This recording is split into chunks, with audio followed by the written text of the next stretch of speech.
This is an exclusive news break here on Republic TV. Remember, 2 days back, the Congress party held a news conference on Judge Loya trying to keep the issue alive. This was a day before the budget.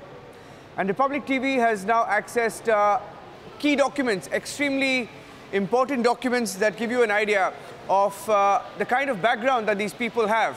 Rhythm Anand Bardwaj joining us with details of who these people were that the Congress claimed were whistleblowers and the charges that they now face.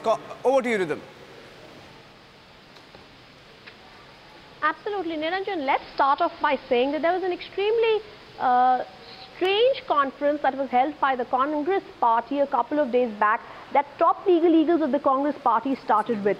Flanked in the center, Kapil Sibal stood with Salman Khurshid and Vivek Thanka. He also had two so-called Congress whistleblowers sitting with him. It really started off this 35-minute press conference with this major story on the Loya case. He started talking about the case when he started talking about the whistleblowers here. Let me really start off by giving a briefing of what it was. The two whistleblowers had stated to Kapil Sibal, and Kapil Sibal really narrated this rather fabulous fable, I would say, by starting off by saying that the two whistleblowers had come to him. One of them's name was Satish Uke and the other one is Suryakant Lolange. Satish Uke had come to Kapil Sibal and told him that he was scared. Two people had come to Satish Uke last year. These two people, let's just not name them right now, two people had come to him and said Judge Loya had come to these two people who had come to now this so-called Congress whistleblower and told him that they had feared that Judge Loya had told these two people that he feared for his life and he had told them certain things. This Satish Uke then tells Congress's Kapil Sibal that these two people were killed, or so-called they died in mysterious circumstances. This Satish Uke then tells, he takes the mic from Kapil Sibal and then goes on to give his narration of events. The questionable points that were raised in this Congress press conference are so shocking. I don't understand how three top leaders who are legal eagles of the country can base a 35-minute press conference on the basis of a Satish Uke who is so notorious in the Bombay High Court that he gives certain statements to them. And I'm very sure that these three legal eagles of the Congress party also know about his notoriousness. We are not putting out any facts here except for what the Bombay High Court in its own judgments has said about Satish Uke. I'm reading out from a Supreme Court order against Satish Uke where he's been questioned about contempt of court proceedings against him because this man himself goes to the courts again and again and keeps on finding and filing petitions in different cases against different people. So the character of this so-called Congress whistleblower is under question in the High Court in several cases. How do we rely on any statements he makes on anybody? So I'm not going to go on the merits of what the Congress press conference was about, but I am going to go on the merits of what this character of this Satish Uke is about. So I will first tell my camera person to go on these documents and this research that has been carried out by Republic. Satish Uke in 2017 has been questioned by the Supreme Court of the country, and this two-page order clearly specifies what it says. It says this Congress whistleblower was found guilty of commission of contempt and was sentenced to simple imprisonment for 2 months with a fine with default clause by the Bombay High Court. He was granted exemption for surrendering. The points here, let me clarify again. He was found guilty of contempt by the Bombay High Court. He was sentenced to imprisonment. He was found guilty by the Bombay High Court. These are the kind of charges that this Congress whistleblower is facing, and yet the Congress party goes and they try and find credibility in him in a controversial pending PIL in the Supreme Court. We wonder the motives of this dangerous alliance that the Congress party is having with someone they call Prashant Bhushan Saab. For the very first time, we are hearing such words from Kapil Sibal in this press conference, Niranjan. The actual words in the second page of the Supreme Court order, the appellant, that is Satish Uke again, this Congress whistleblower, has not surrendered till date. So this Congress whistleblower who comes and sits next to Kapil Sibal and Salman Khurshid and Vivek Thanka, very eminent Congress brains when it comes to planning legal strategies for the Congress, sits next to them in a press conference, gives out so-called details of the Loya case, he suddenly springs up in the Loya case. Till now, we never heard of Satish Uke in the case. He's only notorious for filing petitions in the Bombay High Court. Suddenly springs up and sits next to Kapil Sibal in the in the press conference. He has been told by the Supreme Court that the appellant, this Satish Uke, has not surrendered till date. This order that is dated so and so, there is a fresh order of exemption from his surrendering, but he is duty bound to surrender. So this person has a contempt case against him. He's been told to surrender by the Bombay High Court. He chooses not to surrender. I have 4 such High Court orders from the Honorable Bombay High Court that are saying that he came to the Bombay High Court in different cases against different petitioners, against different respondents with unclean hands. How do we place reliance? I also want to ask such legal brains, how do they face and place reliance on a man of such questionable character? We also go on, there's a 2 o'clock hearing today, Niranjan, so we also go on quickly to the other Congress whistleblower that they've spoken about, Suryakant Lolange. Suryakant Lolange, we've come to know from the Nagpur police, has got cases pending against him of dacoity, criminal intimidation and other public servant offences. Yeah, Rhythm, Shravan is also joining us live. Rhythm, let's go across to Shravan because he also has details of these 2 whistleblowers, the so-called whistleblowers that the Congress claims that they fielded at the news conference, who had details of the Judge Loya case. Like you were saying, Rhythm, without getting into the merits of the case, let's go across to Shravan, who has a backgrounder of both of these so-called whistleblowers that the Congress fielded. Shravan, what do we know about these 2 people who are fielded, kind of charges and the questionable past that's coming through now?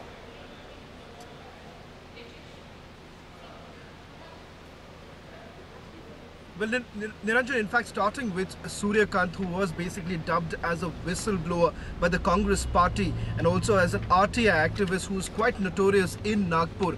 Now, what we have accessed, this is a list, a Maharashtra Police's crime record of Suryakant Lolange, and you can see this in this particular document we have got details of all the cases that have been registered against Suryakant. And to begin with, there are about 10 cases that have been registered against Suryakant between 2009 and 2015. Most of the cases are in 2014 as well as in 2015. What's important to note is heinous crimes like prostitution, criminal intimidation, obstructing public servants from doing their duties, murder. These are some of the cases that have been registered against Suryakant. If I can just bring this paper closer to my camera and actually give you a sense of this area which gives you an idea of what are the cases that have been registered against Suryakant. And clearly, as you can see, the first column which gives you details of what are the sections: obstructing a public servant from doing his duty, prostitution,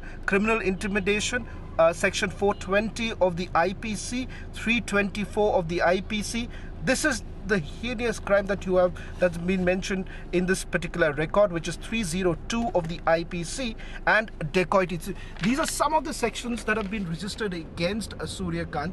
Not just that, he's also considered to be on the run as far as the Nagpur police records are concerned. So clearly this is the background of the whistleblower that the Congress party is really talking about. Taking it forward to the other person, Satish Uke. Now, as far as Uke is concerned, I did manage to speak to some of the senior officers in Nagpur police, and they say that as per their records, he's on the run. So much so, there have been multiple searches that have been carried out by the Nagpur police in Delhi. They've also informed the court that they were unable to nab him. This is the report that the Nagpur police actually gave to the court when he was actually convicted as far as contempt charges are concerned. And he's the first person perhaps in Nagpur who has been convicted in a contempt charge as far as Nagpur police goes. And so on what the High Court had also made it very clear that there's a warrant that has been issued against Uke, and they had clearly given the instruction to the police commissioner at that point in time to ensure Yeah, Shravan, I think we lost your feed there. Let's go back to Rhythm Anand Bharadwaj, who got those documents as well. In fact, she broke the story this morning. Rhythm, we know that the Congress is desperately somehow trying to keep this issue alive. And we saw that news conference, a very controversial news conference. But what we didn't know is about the background of these 2 people, because out of nowhere, Congress, paraded these 2 whistleblowers. Now, some of the charges that these 2 so-called whistleblowers face are very serious. Heinous crimes. Don't even want to get into the details of the crimes. I think there's a long list of charges that both of these men face. They were on stage with Kapil Sibal and Salman Khurshid, two senior lawyers, like you said, Rhythm, who should have perhaps looked into the past of these two so-called whistleblowers. You know what I find very surprising, Niranjan? It's a 35-minute press conference. I watched it word by word.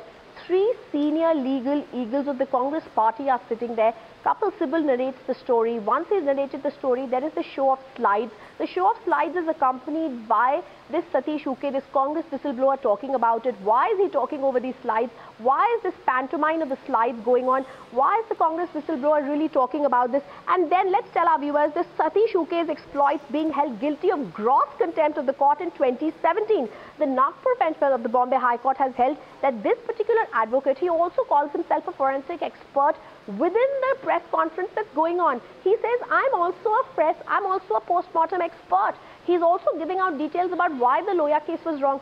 Who is he? With what locus does he come into the press conference? With what locus is he actually sitting there and saying there are two people who've died, they came to me? With what locus is the Congress party and such top legal eagles believing him? I don't understand how they are narrating this tale. With what sense are they talking about a pending PIL? And the kind of language that's coming through, it's very clear they are trying to interfere with the pending PIL that's happening in the top court of the country. Let's also tell our viewers, this Congress whistleblower is guilty of criminal contempt of the Bombay High Court. He's been directed to forfeit 1 lakh rupees of the 2 lakh that he's deposited as security. Interestingly, it's not been covered by mainstream media. In its judgment, listen to what the Bombay court has observed. It said he's instituted frivolous and vexatious proceedings against judges and officers of the court. Thereby, he's committing an act of abuse of the process of the court and contempt of the court. And I'm going to read from the judgment right now where it says that you have led us to believe false activities and you are going on activity of bench hunting. It's almost similar to what the lobby tried to do in the top court of the country. They've actually said, and I'm reading out from the judgment of the Bombay High Court, you, Satish Uke, have misconducted yourself, indulged in activities that are proceeding and interfering with the administration of justice. With such strong words against a so-called Congress whistleblower, I fail to understand how top three legal minds of the country can, with their might, sit in a Congress press conference of 35 minutes and really have their bearing on these two whistleblowers. Not only Satish Unke, but even as my colleague Shavan Sen broke that story about Suryakant Lolange and the documents that are so crucial that Shavan is holding up, that Shavan is talking about, that he's accessed from Maharashtra, from Nagpur, so crucial because the charges that are pending against Suryakant Lolange are also so serious, Niranjan. With what basis is the Congress party parading these two Congress whistleblowers and saying they have facts of the Loya case? This case is coming up in 1 hour 15 minutes in the top court. Are you trying to prejudice a Supreme Court case that is pending and coming up? I go on to read in what the High Court of Maharashtra in a detailed speaking order held against Uke, who was held guilty and directed 2 months jail term. The Supreme Court dismissed the challenge that Uke did, and that's the order that I'm actually holding up and which I read out from. And once again, viewers, we go to this order of the top court of the country. The challenge by this notorious Congress whistleblower was dismissed in the Supreme Court, and the Supreme Court held that you, Uke, are guilty of commission of contempt. You have been sentenced to imprisonment. You were granted exemption from surrendering pending disposal of a criminal appeal, but you are guilty of commission of contempt. You were found guilty of commission of contempt and sentenced to imprisonment for 2 months. How then is the Congress basing its entire Loya case theory on two Congress whistleblowers, which is absolutely inaccurate and not based on the facts? Why are they not letting the Supreme Court go into the details if that's what Prashant Bhushan is asking for? What I found so strange in that press conference is they're also saying that we don't even want the Supreme Court to hear the PIL. This case cannot happen through a PIL. They want an SIT to look into it. They even don't want the SIT to have CBI or NIA in it. It's almost shocking the kind of words coming out from the Congress. This case becoming clearly so political with an eye on elections rather than a case that the judiciary should just decide and get it done with, Niranjan. Yeah, absolutely. And for all our viewers joining us on this big breaking news broadcast on Republic TV, it's in a super exclusive documents that Rhythm Anand Bharadwaj has accessed, and Republic TV is exposing the dubious background of two of the so-called whistleblowers that the Congress paraded at a news conference on the 31st of January. In case you're following the story for the first time, there was a judge called Loya who passed away, and there have been so many conspiracy theories spun by a particular lobby in the national capital. And now what's happening is, in a desperation, a lot of attempts being made to somehow try and give credence to the theory that there was a conspiracy between the death of Judge Loya. And now the Congress party 2 days ago held a news conference. When the issue has died down and the family says there's no conspiracy, the Congress party tried to hold a news conference. They paraded what they call two whistleblowers who claim to have details and documents of this conspiracy that the Congress alleges.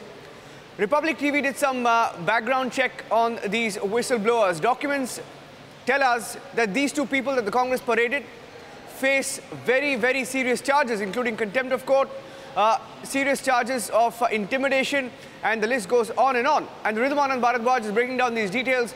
Shravan Sen is also joining us live with details of some of the charges. In fact, he is also tracking the Loya story very closely. Shravan, coming to you before we get some reactions to the story.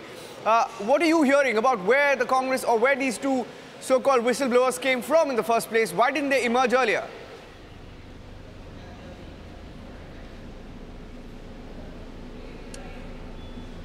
Well, Niranjan, as far as these two whistleblowers are concerned, as the Congress really terms them, but clearly if you go by their reputation back in Nagpur, both of them, be it Satish Uke or for that matter Surya Kant, they are considered to be quite notorious given the fact that they have several cases that have been registered against them. You have Surya Kant, this is an exclusive document that we have basically accessed from the Maharashtra police, and this document gives you a sense of the number of charges that have been leveled against Surya Kant. And not just that, as far as Satish Uke is concerned, what is very surprising is that the Nagpur police had actually informed the court saying that he is on the run. So in other words, he's an absconder. And this absconder now really turns up in a press conference of the Congress party. Now what we're given to understand that there is already a probe which is underway as far as Nagpur police is concerned to look into how did this man actually land up in a press conference that was conducted by the Congress party. And not just that, how is it that despite several notices, an arrest warrant that is already been